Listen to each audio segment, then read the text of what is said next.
Alright, this is my video on my iMac G3 Mac Mini conversion.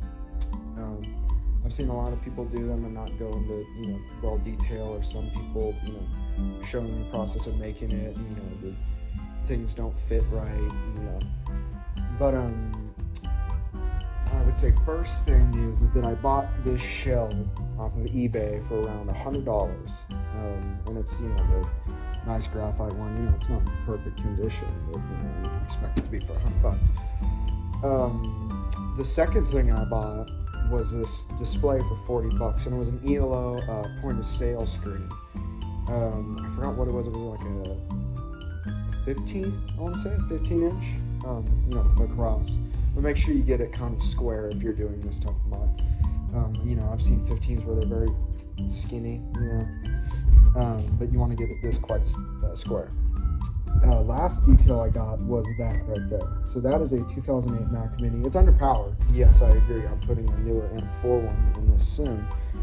But, it worked for what I intended to, and it was just only as a test, and I only paid $35 for it. Not bad. The other thing that people don't like to explain is how they mount this screen on the, on the Mac itself. I didn't have the inner bezel. I didn't have the inner bezel, and I found that out when I got it. And I was like, well, what am I gonna do? Well, I found an old car hood, and I mounted it on these two holes on the top and the two holes on the bottom. And I ran it up and mounted the screen to that piece of metal that curves up. You got to keep it kind of flat. I mean, obviously there's better ways you can do it by making a custom mount with, the L brackets on the bezel if you have all that good. I didn't have that, so I made do with what worked, and that was a car hood cutting it out. The other thing is that this would usually be clear. You'd be able to see all that mess behind there. I took Rust-Oleum Stone Gray to the inside, so I kept this really nice design.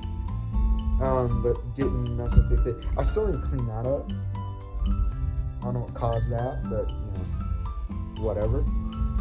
And I guess just fire it on. I mean, I haven't figured out this problem yet. I need to reach inside there. I put LEDs inside of it, to make it a little bit nicer. I feel like purple, or that bluish purple, fits it really good.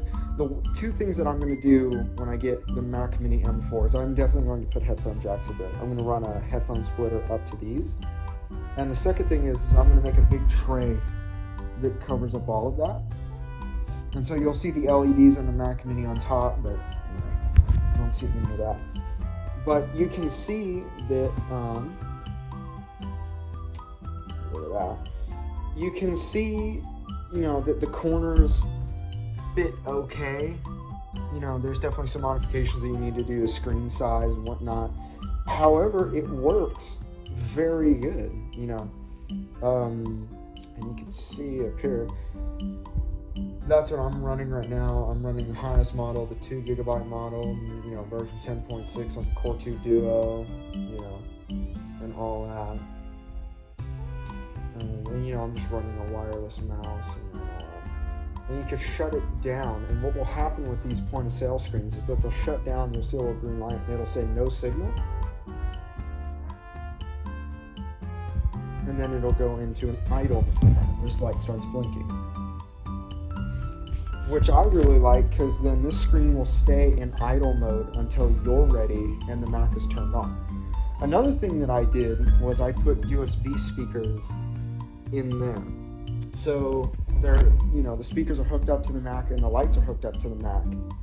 So when you turn it on, you actually have sound coming from both speakers, and you have, the lights are connected to that. So when you shut the Mac down, the lights are connected to that, and they shut down with the Mac as well. Another thing that I would like to do is I'd like to put a little bit of a bigger hole. I'd like to see what you guys think. Put a little bit of a bigger hole and putting a webcam right there to be able to FaceTime on this thing. Because I feel like that would be a really big feature as well, But yeah. Also, I have multiple cables in this thing. It's a big mess. Yes, I know. I have an extension cable with a multi-end inside of there. And I have all the cables wrapped up and coiled up and plugged into there. And it just leaves one cable coming out as one singular plug. That's something that I don't like when other people do it. They have, 2 or 3 plugs coming out of it, and, it just looks ugly and ratty. I hope this video doesn't help anybody who is wondering about, building one for themselves in their G3. So, I hope you enjoyed my video, and if you have anything to say, comment it down in the comments. I'm very happy to answer any questions. Thank you.